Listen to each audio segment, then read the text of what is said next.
వచ్చేసి ఒక మంత్రి. ఆయన సీఎం గాదు, లేకుంటే సీఎం అంటే రెగ్యులర్‌గా అక్కడికెళ్ళి కేంద్రంతో మాట్లాడుతూ ఉంటారు, చేస్తూ ఉంటారు. అక్కడికి ఎక్కడి నుంచి నిధులు తెచ్చుకోవడానికి ప్రయత్నిస్తూ ఉంటారు. కానీ ఇక్కడ సడెన్‌గా ఇప్పుడు చూస్తే లోకేష్ గారైతే ఢిల్లీ పర్యటనైతే చూసాం. అది గూడా వన్ డే గాదు, కొన్ని రోజులైతే అక్కడే ఉంటున్నాడు ఆయనైతే. దీన్ని చాలామందికైతే ఎందుకు లోకేష్ ఇన్ని రోజులు అక్కడ ఉంటున్నాడు? కారణం ఏంటి? నిధుల కోసం వెళ్ళాడా? లేకుంటే వేరే ఏమైనా ఉన్నాయా?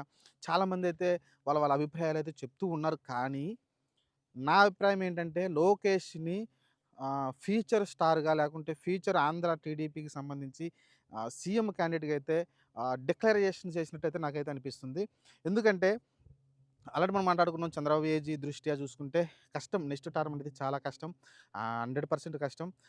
పవన్ కళ్యాణ్ ఏమో 15 సంవత్సరాలు ఇదే కూటమిగా మేము ముందుకెళ్తామని చెప్తూ ఉన్నారు ఒక పక్కన. మరి ఈ 15 సంవత్సరాలంటే ముఖ్యమంత్రి ఎవరు ఉంటారనేది క్లారిటీ లేదు.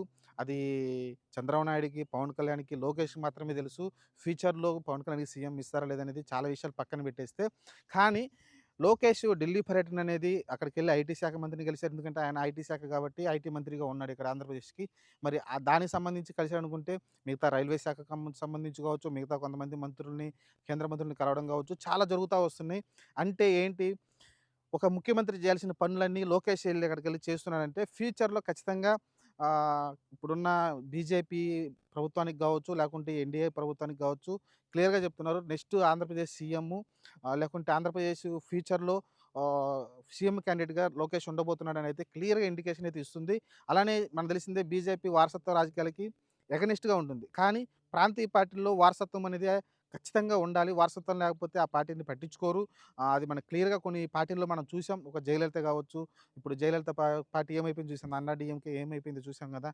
జయలలిత మరణించిన తర్వాత అదే వారసుడు ఉంటే ఖచ్చితంగా ఆ వారసుడు దాన్ని ముందుకు తీసుకెళ్ళి ఉండేవాడు. కాబట్టి రాజకీయాల్లో వారసత్వం అనేది అందులోను ప్రాంతీయ పార్టీల్లో, జాతీయ రాజకీయాల్లో వేరు గాని ఆహ్ ప్రాంతీయ పట్ల మటుకు వారసత్వం ఖచ్చితంగా అనివార్యమవుతుంది.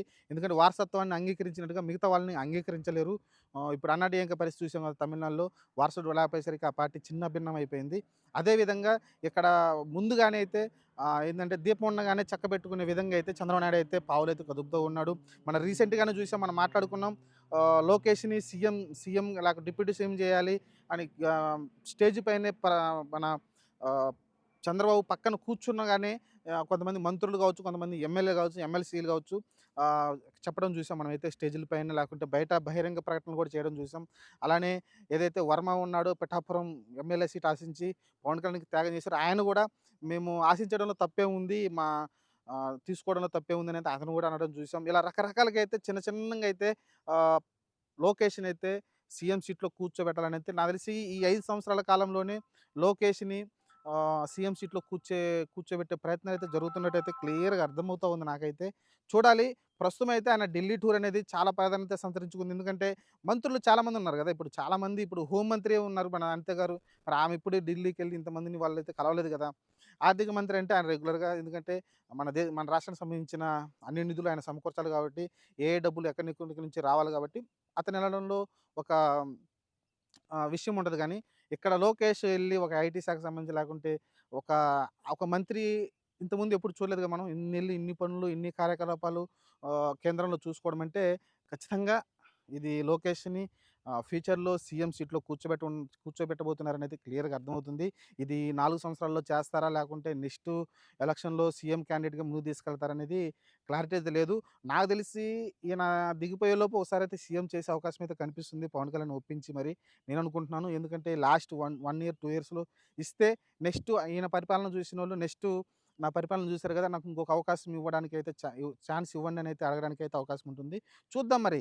మరి లోకేష్ ఢిల్లీ పర్యటన చాలా ప్రాధాన్యత ఉంది దానికి.